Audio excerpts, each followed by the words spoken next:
跟大龄剩女谈恋爱到底是什么体验呢？最近有个85年的男生跟我分享了他的剩女之恋。就他33岁那年跟他的一个女同学谈上了。大家呢都老大不小了嘛原本呢都是奔着结婚去的。可是好家伙跟大龄女生谈恋爱也算是经历过了之后再也不愿意碰他们，那是真谈不下去首先他特别的强势，妥妥的公主病，只要一吵架就撂狠话，那个话里话外都是那个意思如果你跟我分手了，那分分钟能换一个比我条件好的有的是人追他，动不动就说头几年要是想嫁早嫁了那些人的条件都好得不得了不是富二代就是官二代的追求他都没有同意之类的话，经常说什么他以前的前任有多么优秀如果没有我他一个人也过得很好。其实呢他说这些话我根本就觉得太假了，都是自己安慰自己。其次吧，他这个消费观呢我也不敢苟同，高档化妆品名牌包包样样俱全，我觉得就不像个能过日子的人因为有点积蓄，动不动就一句我自己花自己的钱，我想干嘛就干嘛，要你管呀。实际呢出去约会他没有掏过一次钱，其实他也就是比那些小姑娘相对的宽裕了一点而已，不至于能上天吧说不好听点，人家小姑娘混到你这个岁数经济也不会比你差吧，天天各种虚荣爆棚求婚要去希腊拍婚纱照要去南非，度蜜月要去北欧。我给他解释，我真没那么多时间，因为工作真的很忙。他听不进去还各种又作又闹。然后他就得出了一个结论，说我把工作看得比他重要还让你无法反驳，从来都不会换位思考，只要违背他的意愿就是不爱他或者不够爱他。我就反问他，那你做过什么事儿证明过你爱我？结果他立马就答不上来。还有吧，他和他那群少女闺蜜个个都很假，明明就是找不到接盘侠了，对外就说他们不想将就，说是因为自己太优秀了，人家那些结婚早的就是将就的，就是不优秀的。而且呢，我不知道他是凭什么就觉得自己优秀跟刚毕业的小姑娘比，月薪就是优秀吗？满脑子不切实际的幻想，活在偶像剧里，还特别的双标，整天就标榜他经济有多独立，生活负担却让我一个人承担，所有的开销我承担也行，但你能不能做点家务能不能周末的时候好好做顿饭他说不想当保姆，做不到一到要搞家务的时候他就说男女平等一说到出钱的时候，那就是我一个人来扛。最后吧，他还特别情绪化，只要发生了矛盾，虽然年纪不小了还是一副很任性的样子绝不妥协，绝不低头，一定得我来缓解矛盾，并且最后呢结果都一样必须是他是对的。但是要说理解、包容、换位思考这些词儿在他身上完全看不到，非常自我。他的感受很重要，他答应我的事儿可以10有8九做不到，我答应他的事儿那是一件也不能变卦。最后一次吵架是因为他认为我孝顺父母就是妈宝还让我跟父母过一辈子得了。这一次我从内心彻底放弃他了，因为我不相信他未来能成为一个好妻子、一个好媳妇儿，甚至一个好母亲。我现在的老婆比我小8岁，现在我孩子都3岁了我过得很幸福，而他呢，听说还是一个人单身。你们说大龄剩女是不是都这样有没有例外？如今在北京、上海这些一线城市里这个00后的女孩和90后的女孩真的竞争非常激烈。最近呢，有个33岁的北京男生人工智能工程师非常优秀，年薪100万，在北京有房有车也有北京户口。就这种条件，在一线城市的相亲市场里面，其实也算香饽饽了关键的是，这个男生原本他想找个90上下的，觉得有利于结婚嘛，不想找个年龄太小的，怕人家还没有结婚的打算。所以我们一连给他介绍了3个90左右的女生相亲。见完了这几个女生之后这几个女生分别反馈了她们自己的想法。其中第一个说呢，33岁做到这个年薪也不算什么，她说自己做金融的，天天跟大佬打交道，这种收入跟她是差不多的，她觉得男生没什么亮点可以吸引她，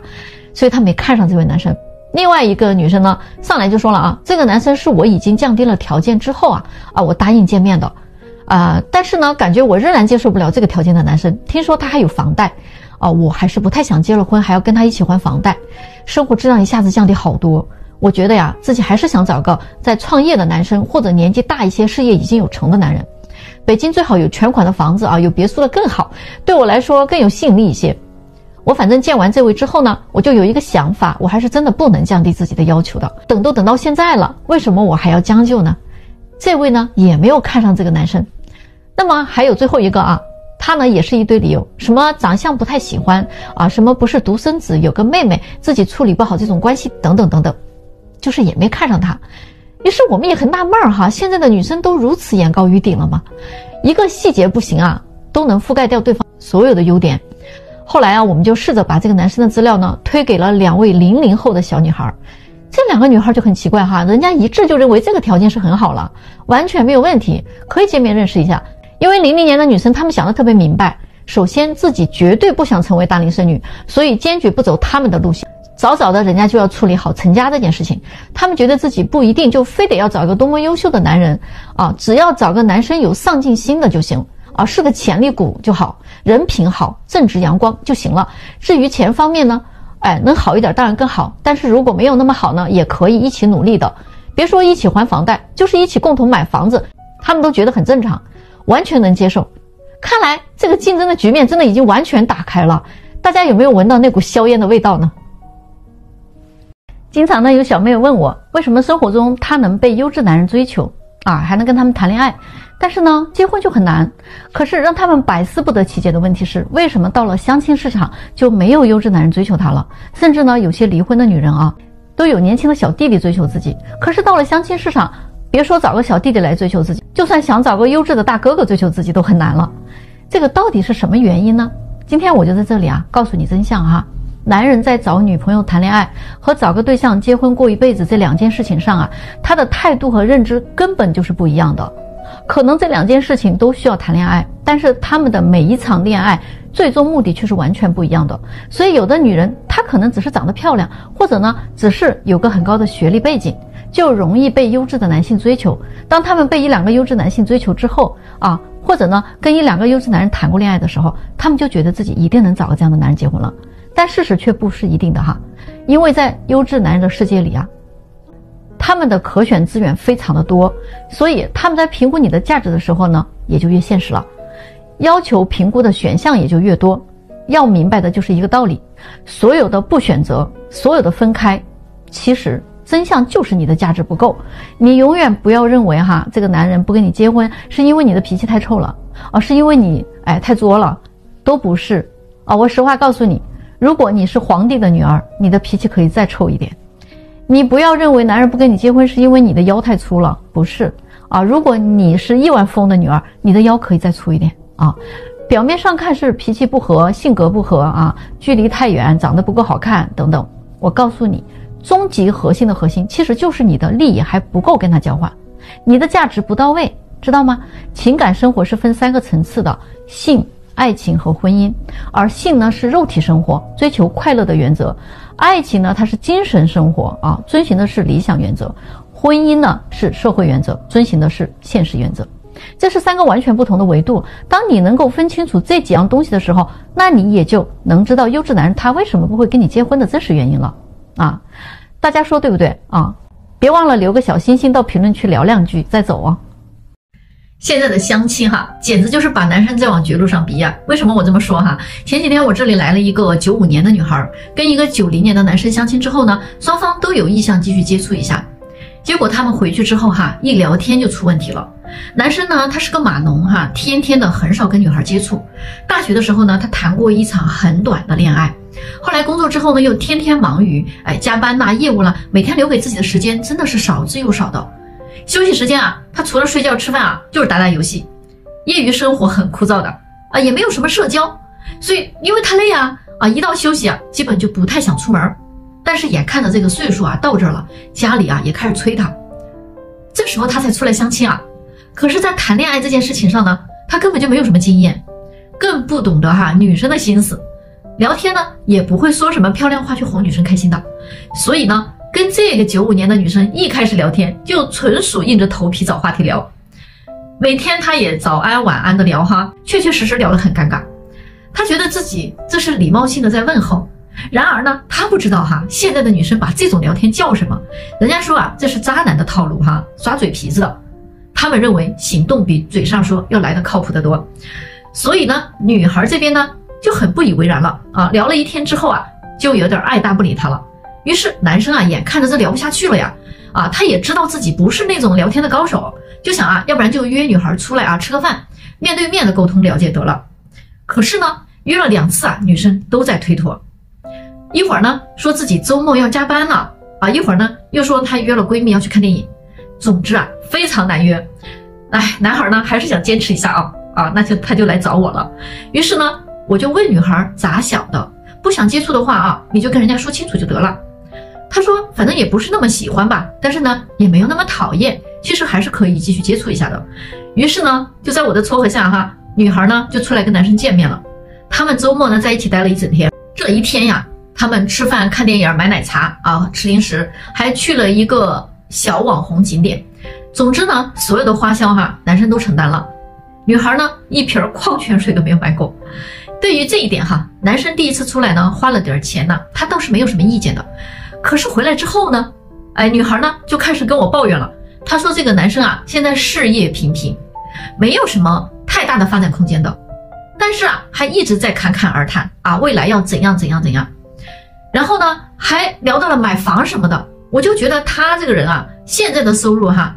不大可能啊买得起北京的房子的。虽然呢，我也没有那么物质，但是我更希望他能实际一点啊，说点现实的啊，没有必要跟我画饼在这儿。另外吧，啊，还觉得男生有点抠哈。他说啊，2个人第一次出来见面啊，男生呢选的餐厅居然是一个人均消费才几十块钱的小饭馆。自己呢虽然不用非得去吃那种上千元的大餐，但是啊，就这么着感觉啊是挺被敷衍的。所以他对男生的喜欢啊还是出不来。他还觉得啊，男生的情商太低了啊，一直在输出自己的价值观，对于别人的想法似乎呢就关心的很少。这一次的交流啊，他认为是没有加分的，反而是减分了。后来他们其实又见了几次啊，正好呢元旦的跨年的那一天啊，男生就约她出来吧。女生说啊，还是有一点点小期待的啊。结果来了之后啊，发现这个男生仍然穿着前几次一直在穿的那件衣服。他说他真的很下头啊。然后呢，男生还给他带了个小礼物啊，是一个小公仔哈，一只小猪，应该呢也是一个100多块钱的东西。这一次之后啊，这个女生啊就再也没有赴这个男生的约了啊。所以我就发现现在的女生啊，其实啊，她们真的是不太会选人的。大家来说一说啊，一个男生啊不会聊天，是不是只能说明他没有多少恋爱经验？这个难道不是件好事吗？然后他出去花钱不大手大脚的啊，那不是他太抠，其实他是会精打细算过日子的人。何况哈，就算他想给你大手大脚的花钱，那是不是也得等你们确定了男女朋友关系之后了，他才敢那么给你花呀？再说了，你连一瓶矿泉水都没有买过，这到底谁更抠啊？对不对？人家给你规划规划未来啊，说一说他自己的对未来的一些想法，这个就算他现在没有那么好，至少他是想努力的啊，给你畅想一下未来。哎，怎么就成了在给你画饼了呢？反正总之哈，我觉得现在这种舔狗式的相亲真的也不知道什么时候才能结束啊。要是男人都是那种特别会聊天，又懂女人的心思，还会哄你开心，花钱也很大方，那你们能都单到现在吗？何况那种什么都会的男人，他也不缺女人的，那才有可能是一个真正的彻头彻尾的渣男。大家来说一说，现在的这种恋爱观是不是在把男生往绝路上逼嘛？好男人都找不到对象，你们说是不是？我发现现在女生找对象好像不太看重人品了，是吗？他们嘴里要找的都是有能力啊，长相好，学历高，情商高，对他好，会给他花钱，给他浪漫等等啊，这些要求好像跟人品都沾不上边了啊。要不然为什么那些脾气也很好，不抽烟不喝酒不去夜店，每天准时回家努力工作踏实肯干的男孩一般都是单身呢？他们为什么找不到对象呢？这些男生思想还特别的简单啊，不太会跟女孩去交流，也不太懂得任何的套路，大多数都是大直男，不会讨女孩的欢心，也不太会花大量的时间和精力去琢磨女生的心思。而且呢，他们往往还都有自己的奋斗目标，大多数的时间和精力都用在自己的事业上，所以导致他们的圈子非常小，接触不到什么女生。最重要的是，这些男生一般也不会轻易的就开始谈一段恋爱，但是如果他们真的想要开始的时候，那一定就是很认真对待的，一定是要奔着结婚去的。他们从来不会玩弄感情，从一开始的时候啊，他们对待感情就会非常谨慎，考虑的呢也会比较多，性情是比较稳定的啊，情感也很专一。往往他们也是很重视家人的人，对待父母和亲人从不吝啬自己的付出，对朋友同事他就是一个正能量的载体，能给别人带来善意的帮助啊，就能开心半天了。这种男孩可能他对金钱的欲望呢不会太强，他们觉得自己认真对待生活，努力工作就行了啊，不一定非得事业有成，黄金万两。在做人做事的道德方面呢，他们是有自己的原则和底线的。渣男这个词儿啊，跟他们完全搭不上边儿。即使他们在生活中接触到了这种价值观的人，以他们的认知和修养，也是不允许自己啊成为这样的人的。但就是偏偏有很多这样的男孩，他们反而啊很多都找不到女朋友，没有女生看上他们。大家来说说，你是这样的男生吗？你现在还是不是单身？来到我的评论区去蹲一蹲啊，看看有没有缘分来找你，好吧？为什么现在越来越多的优质女孩变成了剩女呢？我们且不说剩女到底优不优质，就说说啥是优质女人。前阵子我这来了个90年的女孩啊，家境很好，父母呢都是高级知识分子，她自己呢也是名校毕业的，在工作上表现也确实非常优异。她来我这儿相了个87年的男生，条件跟她也很相当，家境也差不多，在研究所工作，博士学历，大高个儿啊，说起来呢也是个很优秀的男士。就他俩见了面之后都挺满意的，开始接触了哈。哎，我这儿还暗自欢喜呢啊，又成了一对嘛。可是我这高兴劲儿还没过多久啊，就被一盆冷水给2个月都不到啊，2个人就分别跑过来告诉我了哈，不合适啊，不处了。我就问女生什么原因，女生说了以下几点哈。她说第一呢，这个男士对自己是不上心的，喜欢口嗨画大饼，好多事情说了都不去落实啊，就想哄哄骗骗的蒙混过关。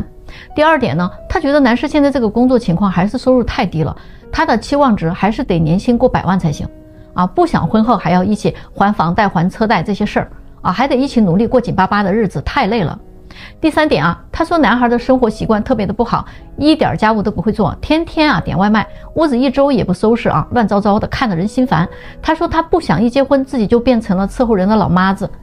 然后呢，我这边就好奇，我就问了一下男生哈，那这个男士说女生的问题是这么说的啊，第一，他说这个女生啊完全没有同理心，完全不理解自己工作有多忙，因为那段时间啊正在接手一个项目，需要大量的花时间和精力做方案改方案，所以呢他也承诺了女生一些事情，但确实分不开身去做去落实。第二点呢，这个女生还挺理想化的啊，很明确的跟他说了，希望他换个工作去做收入高一点的，并且表示如果婚后啊绝对不会跟他一起还房贷还车贷的，房子车子这些事情他如果还要跟他一起出钱的话，会被自己的闺蜜给笑死，很没有面子。第三点，他说这个女孩特别懒，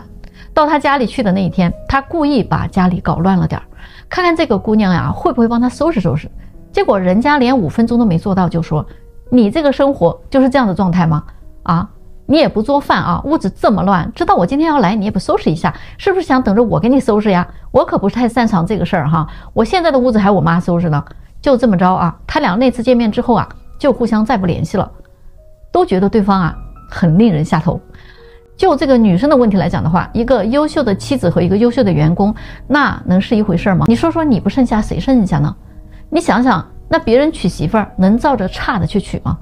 那怎么可能把差的都娶完了，剩下的都是优质的呢？凡是领证结婚过上日子之后啊，使得对方的生活质量下降了，精神世界的负担增加了，那物质保障的等级也落差大了，还谈何优质啊？咱们就抛开性别不说，你就找个人合租啊，你让你合租的人过得比以前差了，请问你怎么才能算是一个优质的租客呢？那房东也不会认为你是一个优质的租客吧？你咋好意思把优质这2个字儿往自己身上去贴呢？这是在侮辱谁的智商啊？大家来说一说啊，一个优秀的妻子到底应该是什么样子的呢？